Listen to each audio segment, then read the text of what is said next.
plenty still going on in politics, both in the state of Michigan and around the U.S. as we get closer and closer to being in the thick of the 2024 election season. Joining us on the Megacast today, as he does each and every week to talk about the latest in politics, is Distinguished Professor of Political Science and Director of the Center for Civic Engagement at Oakland University, Dave Dulio. Dave, thanks for being with us. Hey, Tyler. Thanks for having me.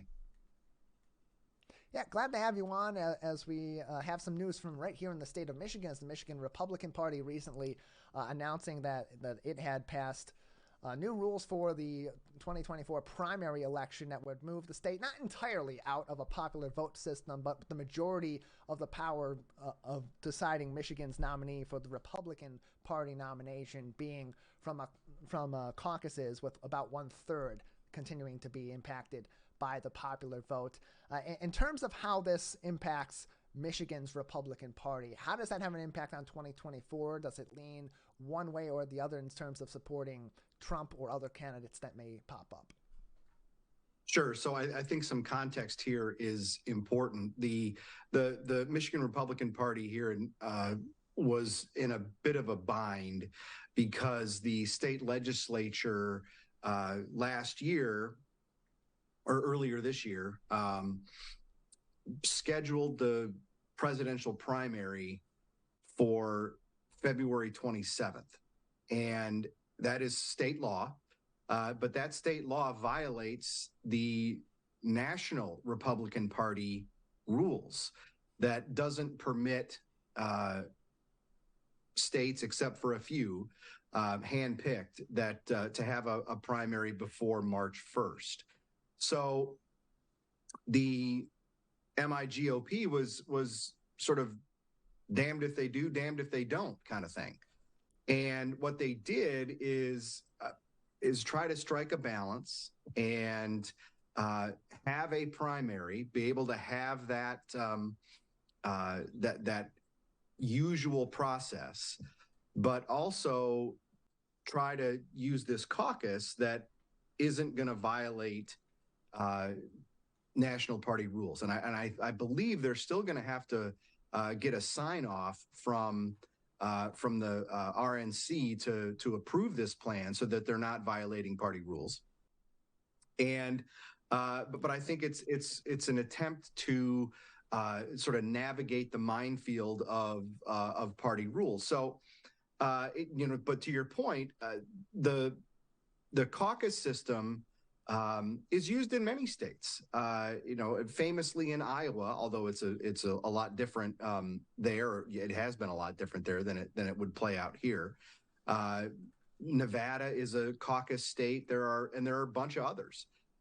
So the fact that it's a caucus isn't necessarily totally foreign, but I think it unquestionably favors Donald Trump. The way I read the reports about how this is going to get set up is that it'll likely be dominated by Trump loyalists, and I think that he's going to probably clean up on national convention delegates in that part of the process. And this creates a key swing in the Republican primary, because the state of Michigan becoming even more important in national politics. If you're able to win Michigan's nomination on your party side, you become a little bit more of a power in the general election as well. And so with it coming down to Trump and DeSantis, what may Ron DeSantis do to try to counteract the power that this may have in terms of swinging things in Michigan toward Donald Trump? Well, I think he's going to have to. Let me put it this way: the nomination is won only by securing the requisite number of delegates to the national convention. That is what, at the end of the day, is going to get a candidate the nomination. So, if there are, Michigan's not the only state where the process is going to favor Trump. DeSantis is going to have to find delegates in other states, right? That's where he's going to have to make hay where he is able to. And a good example is Florida. If they use, obviously his home state, if they use the same kind of rules that they've used in the past, the winner of the Florida primary gets all of those delegates. It's a winner-take-all state. So DeSantis can, in those instances, use the rules to his advantage.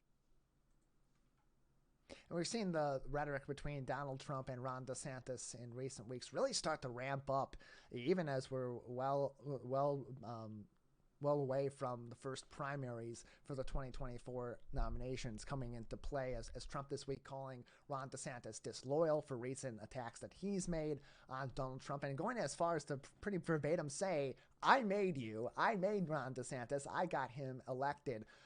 How much should we expect this to really continue to ramp up, especially this early? I mean, is this kind of surprising that both of these sides, both Trump's camp and DeSantis's camp, are going so aggressively toward the other well before we're even going to be going anywhere near the polls?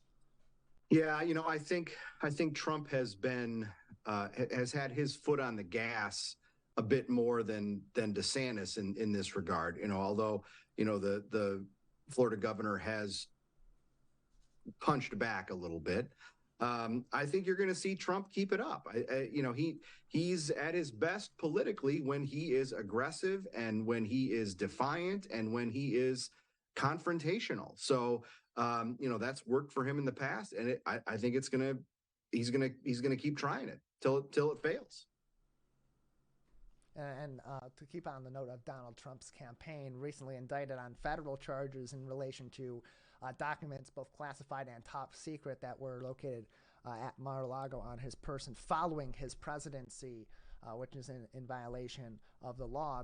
And so even more federal charges coming against him. He was indicted in Florida this time around as opposed to New York for previous charges. But all these indictments that are coming forth, in some ways they've been beneficial to him in the polls and in terms of his notoriety within the Republican Party. In other ways, it may be a detractor. How do you think these federal charges affect him, especially given that there have been similar issues with both former Vice President Mike Pence and President Joe Biden?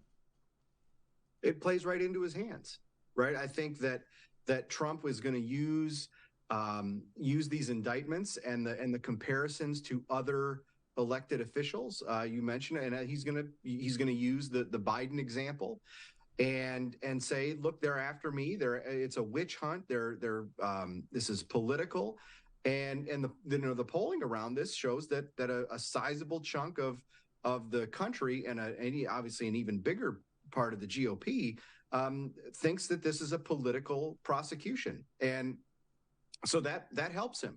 I think his rhetoric has been interesting since it came out, right? I mean, he's often said that to his supporters, look, they're not just coming after me, they're coming after you, and I think that even ramps it up even further. So, this has to this point, it's helped.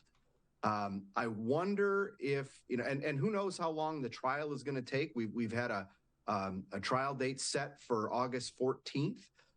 If that sticks, how long does a trial take? When do we get a verdict? It might happen in the middle of the primary season. Who knows how topsy-turvy this whole thing could get. Yeah, and on that note, especially as we get further on into these trials, maybe there is a verdict date that is somewhere put in the middle of the primaries or even before the primaries really get underway. How might that make Republicans, especially on the national level, more reluctant to maybe vote to nominate Trump for the Republican nomination, given that he could potentially be convicted on federal charges while running for president against Joe Biden? Yeah, I think that the most damaging piece of this for Trump could be in how Americans view his electability.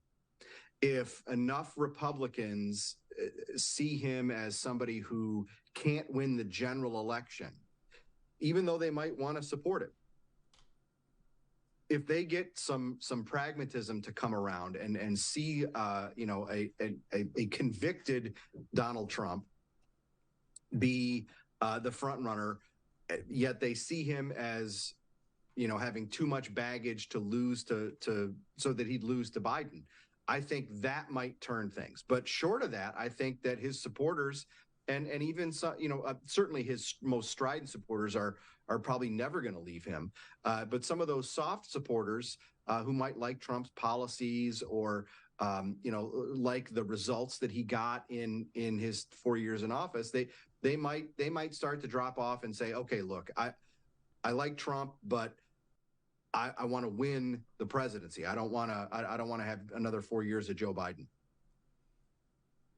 Yeah, this issue could be a key in whether Donald Trump gets the nomination on the Republican side and is competitive for president or not. And as more information on this indictment, as more information on this trial comes out over time, could that have an impact? That is to be seen later on. Dave, thank you as always for joining us. Sure thing. Thanks for having me, Tyler.